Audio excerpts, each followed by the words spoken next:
Et bonjour à tous et bienvenue à tous dans cette nouvelle vidéo sur Evangelion, la 10e.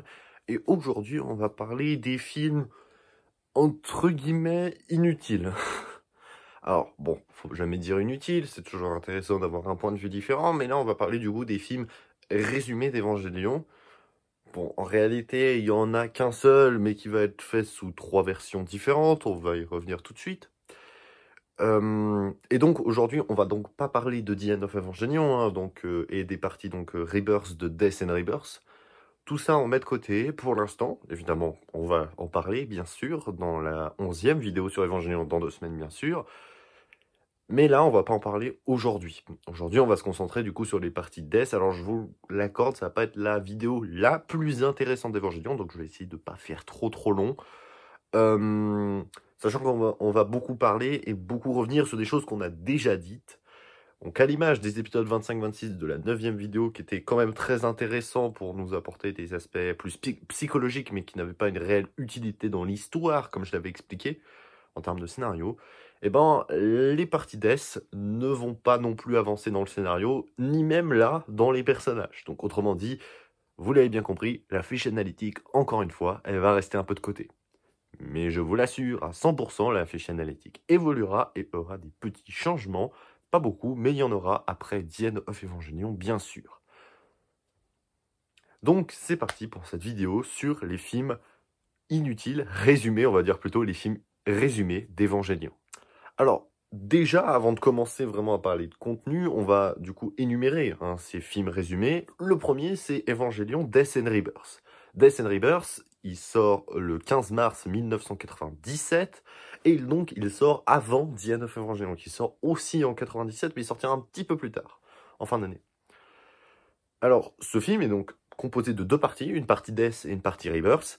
La partie Rebirth, c'est du coup la partie qui est grosso modo le premier tiers du film The End of Evangelion, une espèce de mise en bouche, mais avec des plans pas réellement finis de ce que va devenir The End of Evangelion. En fait, c'est l'espèce de croquis, de préquel de l'épisode 25 prime, comme on l'appelle, qui est en fait le véritable épisode 25 tel qu'il aurait dû être dans Evangelion avant d'être censuré et mis de côté et que ça a donné du coup l'épisode 25 tel qu'on le connaît maintenant. Donc l'épisode 25 prime, c'est donc cette partie Rebirth qui dure à peu près 25-30 minutes, donc la durée d'un épisode grosso modo. Et bien ce serait ce qui aurait dû être en fait l'épisode 25. Donc ce sera des plans non terminés, pas réellement avancés depuis là où il a été censuré, et donc sera repris, on reprendra cette base-là pour créer The End of Evangelion. Le but de cette partie Rebirth, c'est pour réellement montrer que le projet The End of Evangelion est tiré d'un projet initial de l'univers d'Evangelion, et qu'on n'est pas en train de faire autre chose ou dévier complètement et créer n'importe quoi. Donc c'est une forme de crédibilité à The End of Evangelion, une préparation qui va donc arriver. Mais comme j'ai dit, la partie Rebirth, on n'en parle pas. On va pas parler des différences entre Rebirth et The End of Evangelion aujourd'hui. Il y en a un petit peu à noter, notamment. Il y en a quelques-unes intéressantes. Mais aujourd'hui, on parle pas de ça. La partie Death. Alors la partie Death, elle dure un peu plus d'1 heure. Elle dure 1h12. Et c'est donc un résumé condensé des épisodes 1 à 24. Et 1 à 24. Donc là, on met vraiment entre parenthèses, comme c'est assez logique de le faire, les épisodes 25-26. Parce que eux, comme on l'a dit, en termes de scénario, ils n'apportent rien. Fait intéressant, on va avoir certains passages dans la partie Death, et là vous allez dire tout de suite que c'est faux ce que je vais dire, mais en fait c'est vrai. Dans la partie Death de Death and Rebirth, il y a des passages d'introspection et de délire psychologique d'Asuka. Des passages qui n'existaient pas, en fait, dans les épisodes 21 à 24 d'Evangelion initialement, mais vont donc être rajoutés plus tard dans les épisodes 21-24 Director's Cut. Les Director's Cut, ce sont donc des séquences qui vont être rajoutées pour la première fois à travers Evangelion, Death and Rebirth. Et là, ce que vous allez me dire, ouais, mais j'ai regardé Destro Puissance 2 sur Netflix. Et, what, il n'y a pas du tout cette version-là. Il n'y a pas ces passages d'introspection qu'on retrouve dans les épisodes 21-24, et ils sont pas du tout présents dans Destro Carré. Il y en a quelques-uns, effectivement, avec la poupée, notamment, qui est pendue à un moment. Vous allez me dire, mais qu'est-ce qu'il raconte? C'est n'importe quoi. Et c'est là que j'en viens tout de suite. c'est qu'effectivement, Destro au carré, c'est pas totalement Death and Rebirth, et qu'il va y avoir des changements qui vont être faits. Et notamment, ces séquences d'introspection d'Asuka vont être complètement retirées à partir de Destro, mais... Parce que Destro est la deuxième version, Destro au carré qui est sur Netflix c'est la troisième version, on revient tout de suite là-dessus. Ils vont être complètement retirés, mais vont être rajoutés dans les Director's Cut, dans les épisodes 21-24 qu'on a parlé. J'ai décidé évidemment de ne pas parler des épisodes 21 à 24 d'origine, j'ai pas trouvé ça utile, sachant que j'allais dire grosso modo les mêmes choses pour les choses en commun qui n'ont pas été changées entre les Director's Cut et la version normale. Donc je me suis dit autant partir sur les Director's Cut tout de suite, c'est quand même un peu plus malin. La même chose, aujourd'hui, Death and Rebirth, on va le mettre un peu entre parenthèses, parce que la partie Death and Rebirth, en fait, elle est quasiment pas visible en France, elle est même introuvable en France. La seule version de Death qui est en fait visible, c'est la version Destro au carré, à savoir la dernière version Death. La deuxième version, et là vous le voyez tout de suite le truc venir, c'est Evangelion Destro. C'est la deuxième version. Sauf que là, vous observez un truc, Destro fait 68 minutes.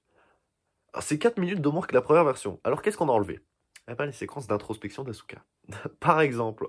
Et ça, c'est justement les séquences principales qui vont être retirées de par leur nature extrêmement violente aussi. C'est vrai que quand on regarde les épisodes 21-24 modernes, qui sont donc les Director's Cut, c'est vrai que c'est un peu brutal.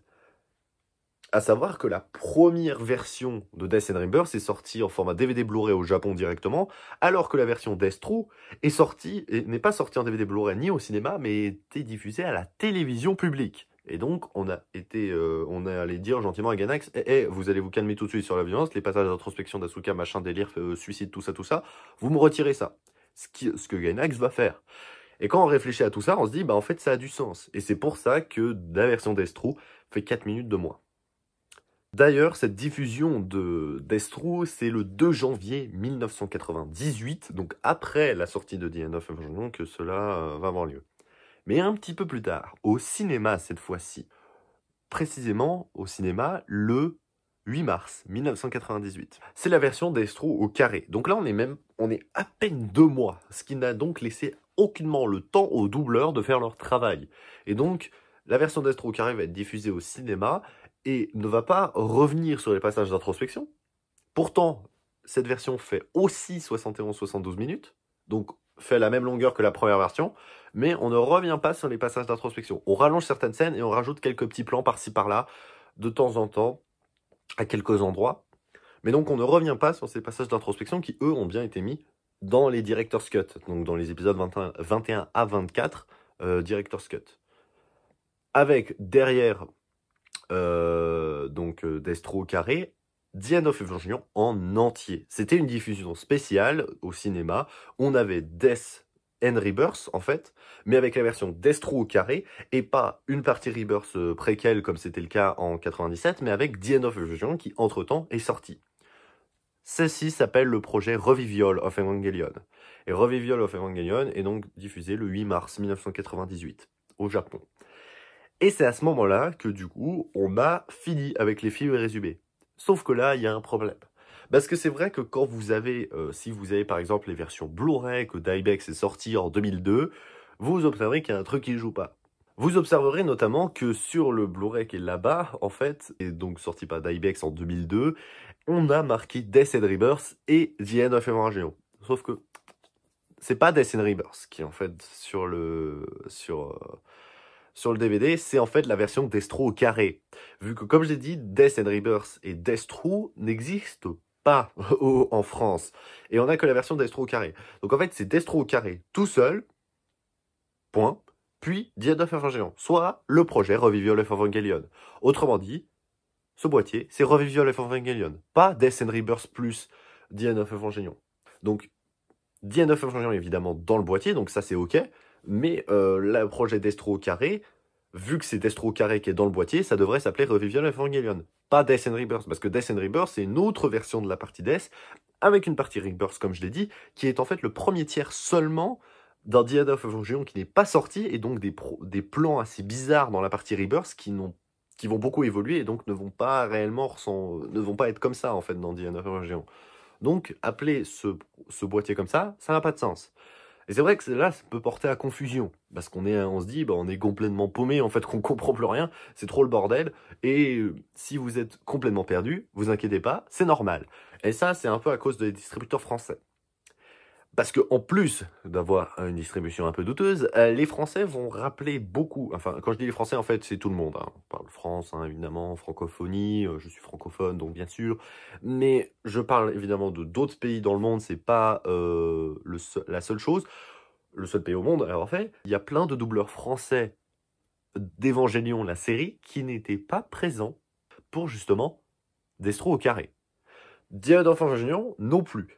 Quand il y aura les remasterisations encore qui vont être faites plus tard par Gainax et que par conséquent il va y avoir aussi Evangelion qui va débarquer sur Netflix, on va refaire des traductions. Et maintenant, si vous regardez Evangelion en VF, vous n'avez pas d'âme, sur Netflix, vous observerez des voix qui sont similaires entre The End of Evangelion, Destro Carré et bien sûr la série originale. Donc ça, c'est good. Mais ayant regardé un petit bout de Destro au carré, du coup, de cette version-là, qui est sortie en 2002 et qui a donc, avant que Netflix existe, en fait, simplement, et bah, les voix, elles sont, mais hallucinamment éclatées au sol. C'est abominable. Et Shinji, d'ailleurs, c'est le seul, on va garder sa voix dans The End of Evangelion avec une voix un peu plus virile, ça fait bizarre. Asuka a une voix désastreuse. Ritsuko, on dirait une prof de chimie ou biologie ultra chiante, vraiment. Mais vraiment, ça ne correspond pas du tout aux voix. Misato, elle a l'air de vraiment être une victime dans sa voix. Ses voix sont complètement connes. Asuka a l'air d'avoir littéralement 38 ans avec sa voix. Les voix françaises de la version de 2002 sont absolument dégueulasses. Et là, j'appuie mon terme. Par contre, si vous regardez en VF, bon, vous n'avez toujours pas d'âme, mais si vous regardez en VF quand même, Evangelion, sur Netflix, vous direz, bah, en fait, ça va, ça passe. Et vous avez raison. En vrai, les VF sont pareils. Donc, en gros, ça va. Mais bon, hein, comme vous le savez très bien, regardez plutôt les animés en VOSTFR. Hein. C'est quand même mieux. Hein. On est bien d'accord. Donc aujourd'hui, on va parler de ces films-là. Mais on va seulement parler de Destro au carré, la version la plus récente. Comme je l'ai dit précédemment, pour les Director's Cut, les épisodes 21-24, j'ai pris les versions Director's Cut et pas les versions originales. Je me suis tout de suite concentré sur la version la plus récente. Au même titre, on va faire ça aussi sur les Rebuild of Evangelion. On va pas parler de la version 1.0 ou 2.0 ou 3.0, on va parler de la version 1.11, 2.22, 3.33. Et puis 3.33 plus 1.0, je sais plus comment c'est. Plus 1.01, je crois. Ouais, voilà, les chiffres, quoi.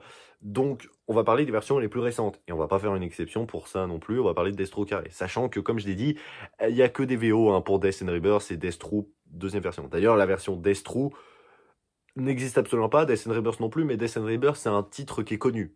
Destro, en fait, on a quasiment oublié son existence. Death and Rebirth, personne ne l'a vu, mais tout le monde dit « Ah oui, c'est le film résumé Evangelion », alors que le film résumé Evangelion que vous avez vu, en fait, c'est pas Death and Rebirth, c'est Destro au carré. Destro au carré. Donc il y en a un qui est mal nommé, un qui n'existe pas, et un réel que vous avez vu. Donc évidemment, celui réel que vous avez vu, on va parler de lui, donc de Destro au carré. Donc le film part directement de l'an 2000, avec évidemment la catastrophe, le second impact et tout ça, tout ça. Donc le second impact, c'est la première chose qui arrive dans ce film résumé. Bon, là on se dit, ça commence bien. On commence par le premier événement important de la série. Bon, sans exception fait, les premières rencontres entre Gendo et Yui, pardon, entre Gendo et Yui qui datent d'avant l'an 2000. Ok, on pourrait dire qu'il y a quelques petits points qui sont importants avant l'an 2000, mais disons que commencer par le second impact, c'est cool. Donc on se dit, ok, on va peut-être travailler le film de manière ordre chronologique. Pas du tout. Alors oui, c'est ce qu'on pourrait se croire dès les premiers instants, mais en fait, non. Le film va partir dans tous les sens, et pour ça que je trouve qu'il est assez bizarre pour un film résumé, de faire un résumé qui est franchement moins clair que la série pour moi, mais bon, c'est wow. C'est vraiment n'importe quoi, je trouve. Comment ils ont enchaîné les trucs. D'ailleurs, tout l'ensemble de Destro, et c'est pareil, je suppose, dans Death and Rebirth et dans Destro première version, mais dans Destro carré, comme c'est montré, on est vraiment dans une tournure au cinéma, avec différents plans musicaux, un générique, des plans enchaînés pour correspondre plus au style cinématographique. Et on voit que, bon, bah, nos amis de Gainax, ils maîtrisent pas ça du tout. Ils vont se corriger quand même dans The End of Evangelion, même si on pourrait se dire, ouais, mais Destro au carré, c'est après The End of Evangelion. Je prends aussi la supposition qu'ils avaient probablement la flemme de faire un Destro carré beaucoup trop différent et qui corresponde mieux à un film structuré comme ils l'ont fait dans The End of Evangelion. Sachant que le mal était déjà fait dans Death and Rebirth, ils n'avaient pas envie de tout rechanger, sachant que The End of Evangelion était là pour sauver la mise. Après, on va reparler de The End of Evangelion qui n'est pas exempt de tout reproche, mais ça, c'est pas propre à sa construction, c'est propre aux éléments qu'il contient. On reviendra sur les discussions de The End of Evangelion, bien sûr, dans la vidéo de The End of Evangelion dans 2 semaines. Faut pas dire The End of Evangelion trop rapidement, je me mélange un peu la langue. Donc, on fait un autre rappel avant qu'il y ait Sachiel qui débarque, celui que Ritsuko et Naoko Akagi ont vu la Rei numéro 1 que Gendo a présentée. D'ailleurs, la première version de Destro carré en VF, j'ai écouté les voix juste pour me marrer parce que j'ai vu que c'était des voix désastreuses. J'ai écouté les voix, la voix de Gendo. J'ai cru que j'allais me jeter par la fenêtre. Ah, vous savez, ce sentiment, vous écoutez la VF juste 2 secondes et vous appuyez sur VO tout de suite. Je veux partir d'ici. Ah bah c'est vraiment ce qui m'est arrivé là. Oh là là, quelle horreur cette VF de 2002. Oh là là. Bon, heureusement, ils ont un peu corrigé le truc quand la version Netflix est arrivée. Encore. D'ailleurs, lors du générique, en fait, pendant le générique d'ouverture, on a notre Shinji qui va jouer son fameux violoncelle et qui va jouer une symphonie, la première symphonie pour violoncelle de Jean-Sébastien Bach. Johann Sebastian Bach. Yeah. Alors, on est en mode, what the fuck is that? Pourquoi ça? Alors, plutôt cette répétition qui va avoir lieu d'abord avec Shinji seul, ensuite va y avoir Asuka qui va arriver, puis Rei qui va arriver, puis encore après Kaoru. En vrai, ça a du sens parce qu'on parle d'abord de Shinji, puis après on parle beaucoup d'Asuka, puis de Rei, puis on finit sur Kaoru Nagisa et la fin de l'animé. Donc j'ai envie de dire, ok, dans ce sens-là, ça va.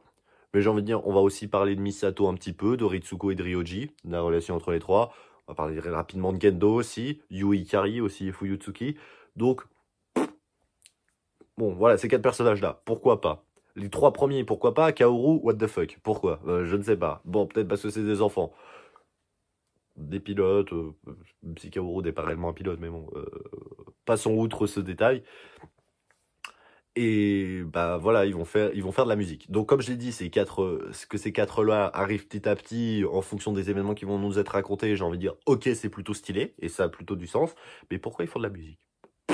Sur une scène, en fait, qui ressemble beaucoup à la scène où les pilotes enfin les personnages plutôt étaient interrogés sur l'introspection des épisodes 25-26. Alors il y a 2 possibilités, soit la possibilité ultra simple, c'est qu'en fait ils ont eu la flemme et qu'ils se sont dit on va utiliser un décor déjà utilisé et comme ça on s'emmerde pas. C'est une possibilité qui se tient en vrai. Pour ces films-là qui sont vraiment pas des films qui sont censés avoir de la création de fou, hein, on est bien d'accord. Ou la deuxième, c'était vraiment pour raconter un aspect extérieur de ces personnages qui regardent un peu leur monde et qui font un peu partie d'un multiverse qui se répète sans fin. L'univers Évangélion infini. Une théorie sur laquelle on va revenir, mais qui est compliquée à prouver maintenant tout de suite et qui se prouve en fait surtout grâce au Rebuild. Il est clair que si les Rebuild n'existeraient pas, je n'aurais jamais dit ça. Je pense que sans les Rebuild, on peut pas afficher ce genre de propos. Donc, on va laisser ça pour les Rebuild. Mais bon, moi je valide plutôt dans cette séquence-là particulièrement, même si j'adhère à la théorie que je viens de mentionner. Je pense que la première option de la flemme absolue est plus probable que la seconde pour ce point-là. Et après tout ça, bah voilà, Shinji, voilà, enfin plutôt l'Eva 01 tape Sachiel, le 3e ange, puis après il y a Samchel, le 4e, on skip Ramiel provisoirement parce qu'on va parler de Gagiel, 6e ange, parce là on fait le passage avec Asuka, l'arrivée d'Asuka dans la répétition, et donc on parle rapidement de toutes les interventions de l'unité 02 envers les anges, donc il y en a plusieurs, hein. Il y a notamment le 6e ange, donc Gagiel, Israfel, le 7e ange, Sandalphon, le 9e, non, le 9e c'est Matarael, 8e Sandalphon. Bon, ceci dit, le 9e Matarael, c'est Shinji qui va le tuer. Bon, bref, peu importe, on va pas refaire tous les anges, mais on a du coup les interventions diverses que Asuka va avoir avec son unité 02. D'ailleurs, un truc drôle encore, dans la version française de 2002, parce que j'en ai pas fini de taper sur cette version française, on parle de l'unité 2, 1 et 0. Et là, quand j'ai entendu ça, j'étais en mode... Ah Unité 01 et 02, pas unité 1, 2, 3, non 01 et 02. Je te jure, j'étais à deux doigts de péter mon crâne hein, quand j'ai entendu ça. J'étais pas bien. Alors peut-être que je suis un fan un peu taré, possibilité probable, mais bon, j'ai envie de dire quand même les gars, faut faire un effort quoi. Bon, c'est pour ça que bon, la version française de 2002, je pense qu'elle est juste à jeter à la poubelle et à rajouter à la très longue liste des versions françaises à chier des animés japonais. Parce que, évidemment, il y en a beaucoup, et ce, depuis les années 70, et même peut-être avant. Enfin, plutôt, ouais, les années 70. Il y en a depuis toujours, en fait. Et on n'est pas prêt de ne plus en avoir. Ça, c'est un autre problème. Alors, du coup, pendant le passage de Shinji, hein, avant de revenir sur Asuka, on a, du coup, tous ces passages où Shinji se dit « Je déteste mon père, j'ai pas de problème avec les gens, sauf mon père que je déteste mon père. » Voilà, bon, on l'a déjà connu. Avec Asuka, ce sera plutôt le côté « Personne ne m'aime, je suis inutile ». Il va y avoir une séquence rajoutée où on va beaucoup parler de ses défauts, allant même jusqu'à dire schizophrène d'ailleurs, avec des paroles qui sont prononcées, je crois, par Toji et Kensuke. Et là, on se dit « Waouh !» Schizophrène, folle, narcissique, enfin que des super termes, tu vois, très positifs qui vont lui être donnés. Et après, on fait une transition directe à l'épisode 23 où Asuka est nue dans la baignoire. Là où elle est au fond du gouffre. Et puis il y a quelques plans, un peu d'introspection qu'ils ont pu garder dans les versions d'Astro Car, il y en a quelques-unes, notamment avec la fameuse poupée qui est pendue avec le petit cintre sur la miniature de la vidéo numéro 8 si vous ne l'avez pas vue. Asuka essaie aussi de se rapprocher vers Rei, donc la scène à l'école où elle veut devenir amie, mais en fait, Asuka se dit ce serait plus simple, et Rei dit en fait ok, pourquoi pas. Asuka perd ses points, elle a plus confiance en elle, voilà, on passe très rapidement dessus, hein, on ne revient pas sur tous les détails. Et on a la séquence de l'ascenseur qui revient aussi dans ce film, où là va y avoir un truc plus fort, où Asuka va dire si le commandant Ikari te disait de te suicider, tu le ferais, parce que t'es une poupée. Ça, je crois pas que ce soit un dialogue qui était présent dans la version des épisodes correspondants. Je me rappelle même plus dans quel épisode c'est. Un terme assez fort où Rei va dire dans le plus grand des cas, oui, je le ferai. Super. Ça, c'est plutôt cool. Donc là, bon, on n'est plus à ça près avec Rei. Hein. Et justement, après ce passage, on va avoir Rei qui va justement arriver pour la fameuse répétition, toujours en arrière-plan, qu'on ne comprend toujours pas pourquoi ça existe ça, mais c'est pas grave. Et on va parler beaucoup de Rei, avec la fameuse phrase où Shinji a appris que Rei était un être très bizarre, un être, pas un humain, pas une jeune fille très bizarre, un être très bizarre. Il va se retrouver chez elle, justement pour lui remettre la carte du badge, tomber sur elle, vous avez déjà la scène, et là on dit pause. C'est des séquences qui se sont passées bien avant les séquences qu'on a vues jusqu'à avant avec Asuka. Mais parce que Death True et Death and Rebirth, ce ne sont pas du tout des épisodes résumés, et c'est un truc de ouf que personne ne l'a remarqué. Hein. C'est pas du tout des épisodes résumés, parce que, ok, on a des plans historiques plus que dans les épisodes 25-26, mais on refait de l'introspection psychologique. On ne fait que ça. Et on utilise le concert en arrière-plan, alors j'ai encore dit le concert, la répétition plutôt musicale derrière, pour justement une espèce de quatuor qui se regarde et qui s'expose aux autres. Donc on est encore sur de la psychologie, où les événements de l'animé sont réutilisés comme ça, un peu dans des ordres aléatoires, un petit peu ce qu'avaient fait les épisodes 25-26. Donc là, la question que je me pose, c'est est-ce que vraiment Destro au carré est vraiment un truc si différent des épisodes 25-26 ? En vrai, pas tant que ça. Sauf que les épisodes 25-26, la différence, c'est qu'ils ont apporté des éléments nouveaux. Ils ont apporté plus de précision. Pas sur l'histoire, ça je vous l'accorde, mais évidemment Destro au carré non plus, hein, ça n'apporte pas des éléments sur l'histoire, hein, c'est pas le but. Donc là, je suis en train de me poser la question sur vraiment la réelle utilité et la réelle analyse qu'on peut avoir de Destro au carré. Est-ce que c'est vraiment un épisode résumé, enfin un film résumé, ou alors c'est vraiment la même chose que les épisodes 25-26 au final. Donc on a les résumés de tout ce que fait Shinji, donc après l'appartement, il va y avoir aussi le combat contre Ramiel, où Shinji, le passage où Shinji se prend une baffe, pareil dans l'escalator, parce qu'il n'a pas confiance en son père. Voilà, tout ça. Et le passage finalement où Rei se sacrifie pour Shinji. Et d'ailleurs, au moment où elle meurt, il n'y a pas son aura divin blanc qui explose juste avant. Ça fait partie des Director's Cut, je crois. Après ça, on fait un retour en arrière en 2003 avec Fuyutsuki Yui, avec ses fameux discours à propos de la Zelle, à propos de la Guilne, donc la Zelle où Yui fait partie, la Guilne, ancienne Nerve où Fuyutsuki est. Donc voilà, un petit peu la protection de Shinji pour Yui, l'avenir meilleur, que apparemment il y aura un 3e impact qui est prévu pour avoir lieu dans à peu près une dizaine d'années, selon les mots de Fuyutsuki. Là aussi, c'est une information intéressante.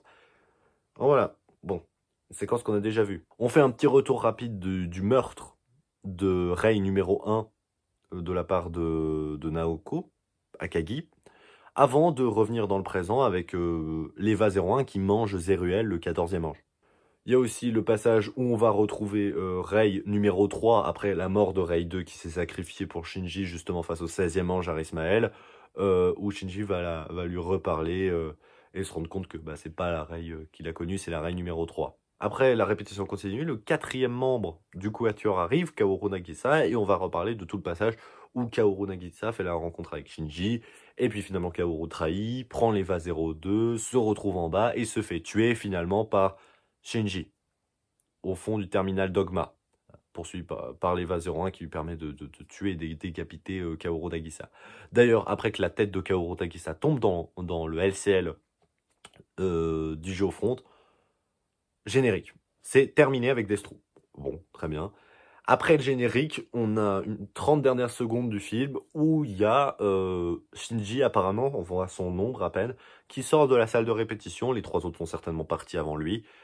Et on a un gros à suivre qui s'affiche pour nous mettre en appétit pour, évidemment, The End of Evangelion. Et pour nous mettre encore plus en appétit sur The End of Evangelion, il va y avoir une petite intermission, une petite interlude, je dirais, de 4 minutes, 4-5 minutes, avant le début de justement la partie entre guillemets Rebirth, qui est en fait The End of Evangelion. Et selon les versions, c'est soit la partie Rebirth, du coup la partie un peu brouillon, pas finie, qui fait un tiers de The End of Evangelion, et ou alors c'est The End of Evangelion en entier qui sera diffusé juste derrière. Ça dépend quand est-ce que vous êtes allé dans les cinémas au Japon, si vous étiez japonais à l'époque. Ou toujours aujourd'hui, évidemment, ça n'a pas de sens ma phrase. Film, autrement dit, qui ne nous apprend absolument que dalle. Comme j'ai dit, fiche analytique, ça n'avance pas. Il fallait quand même les mentionner, c'était important, ça fait partie de l'univers évangélien principal, on peut pas passer dessus en mode on s'en fout, allez, ça n'existe pas. Donc j'ai dit beaucoup de choses que j'ai déjà dites, c'est pour ça que je m'y attarde pas et que je fais pas vraiment d'analyse. Donc c'est vrai qu'en termes de réflexion aujourd'hui, bon bah c'est très limité à absolument que dalle. C'était plutôt de la présentation rapide et peut-être un éclaircissement, et c'est ça surtout que j'ai essayé de faire, un éclaircissement sur ce qu'est Evangelion Destru au carré, Death and Rebirth, Destru normal, et voilà, enfin tous ces films-là, et donc comment ils se placent par rapport à The End of Evangelion qui, je rappelle, sort entre Death and Rebirth et Destru, donc entre les deux. Et après, il y aura le projet Revival Evangelion avec Destru au carré et The End of Evangelion combiné. Et après, évidemment, donc dans 2 semaines, on va parler de The End of Evangelion en détail parce que là, pour le coup, il y a des choses intéressantes à dire. Et du coup, on va parler de ce film avec une fiche analytique qui, cette fois, va évoluer. Donc, sur ce, on va arrêter la vidéo et on se retrouve la semaine prochaine. La semaine prochaine, on parle d'un nouveau film d'animation et on va parler d'un film du studio Ghibli. Et non, ce ne sera pas un film d'Hayao Miyazaki. Et sur ce, je vous dis à plus tout le monde.